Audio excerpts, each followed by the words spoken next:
Assalamualaikum warahmatullahi wabarakatuh. Perkenalkan, nama saya Muhammad Sultan Arikatala. Saya Sasanabila Arimbi Putri. Saya Muhammad Nur Firdiansyah Rusmana.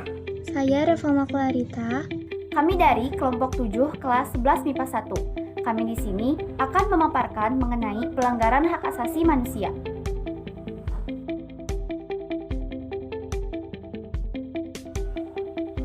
Pelanggaran hak asasi manusia adalah pelanggaran atau pelalaian terhadap kewajiban asasi yang dilakukan oleh seseorang atau sekelompok orang. Pelanggaran hak asasi manusia banyak terjadi di Indonesia. Berikut ini hasil analisis kami mengenai kasus-kasus pelanggaran hak asasi manusia yang pernah terjadi di Indonesia. Contoh kasus pelanggaran HAM, yang pertama, aksi penculikan para aktivis tahun 1997 sampai 1998. Hak yang dilanggar adalah hak untuk mengutarakan pendapat. Penyebabnya, para aktivis tersebut mengutarakan pendapat untuk menggulingkan pemerintahan Soeharto. Penyelesaiannya, 11 anggota tim Mawar diberi hukuman penjara. Namun, 13 aktivis yang masih hilang belum ditemukan sampai saat ini. Yang kedua, kasus pembunuhan Munir.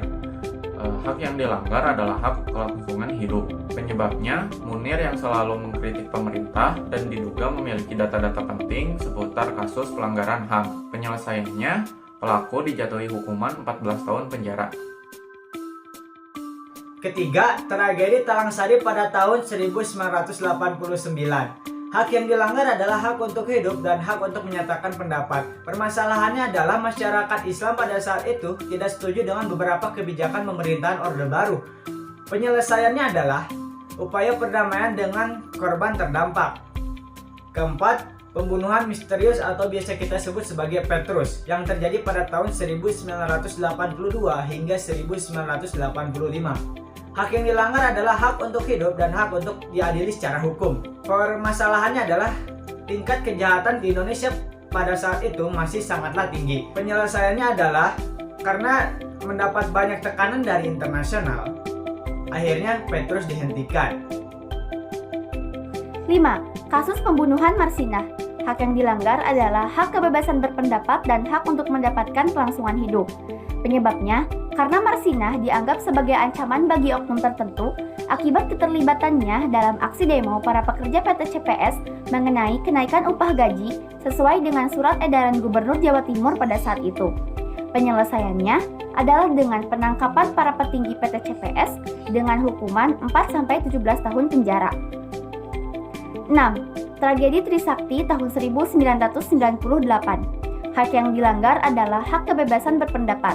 Penyebabnya karena desakan mahasiswa untuk menggulingkan pemerintahan Presiden Soeharto. Penyelesaiannya adalah dengan pembentukan Undang-Undang Hak Asasi Manusia Nomor 39 Tahun 1999 hingga dilakukannya upaya rekonsiliasi. Namun, hingga saat ini belum ada penyelesaian konkret mengenai tragedi ini. 7. Kasus tragedi Semanggi 1 dan Semanggi 2. Hak yang dilanggar, hak seseorang untuk merasakan keamanan dan anti terhadap kekerasan. Penyebabnya, karena adanya kekerasan oleh aparat dan mengakibatkan 5 orang tewas sehingga memicu kemarahan yang luar biasa. Penyelesaiannya masih ditangani Jaksa Agung, namun diperkirakan akan berlangsung lama karena kasus tergolong masa lampau dan sulit untuk mencari sisa bukti yang ada. 8. Kasus Tanjung Priok pada tahun 1984. Hak yang dilanggar, hak kelangsungan hidup seseorang dan derajat martabatnya. Penyebabnya, karena adanya penolakan untuk mengurusi makam setempat dan terjadi intimidasi oleh oknum. Penyelesaiannya, pelaku akhirnya dibebaskan oleh pengadilan sehingga menimbulkan kekecewaan dari korban.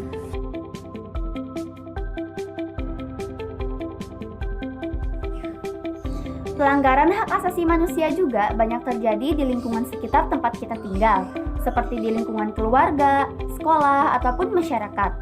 Berikut ini hasil identifikasi kami mengenai bentuk-bentuk pelanggaran hak asasi manusia yang terjadi di lingkungan tersebut.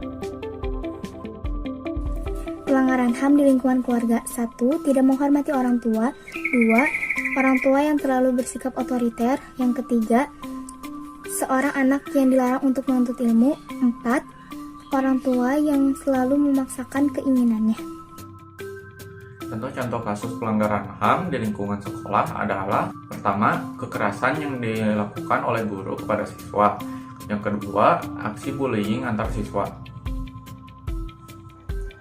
Contoh-contoh pelanggaran HAM di lingkungan sekolah. Ketiga, aksi tawuran antar pelajar. Keempat, guru mendiskriminasi murid. Pelanggaran hak asasi manusia di lingkungan masyarakat. Contoh pelanggarannya, yang pertama, melakukan pencurian, seperti menyelinap masuk ke dalam rumah warga, kemudian mengambil barang-barang berharga di sana. Yang kedua, menuduh atau memfitnah seseorang. Yang ketiga, menghalangi seseorang atau sekelompok orang untuk beribadah. Dan yang keempat, melakukan tindakan persekusi. Demikian presentasi yang bisa kami sampaikan. Semoga apa yang disampaikan dapat memberikan manfaat kepada kalian semua. Terima kasih. Wassalamualaikum warahmatullahi wabarakatuh.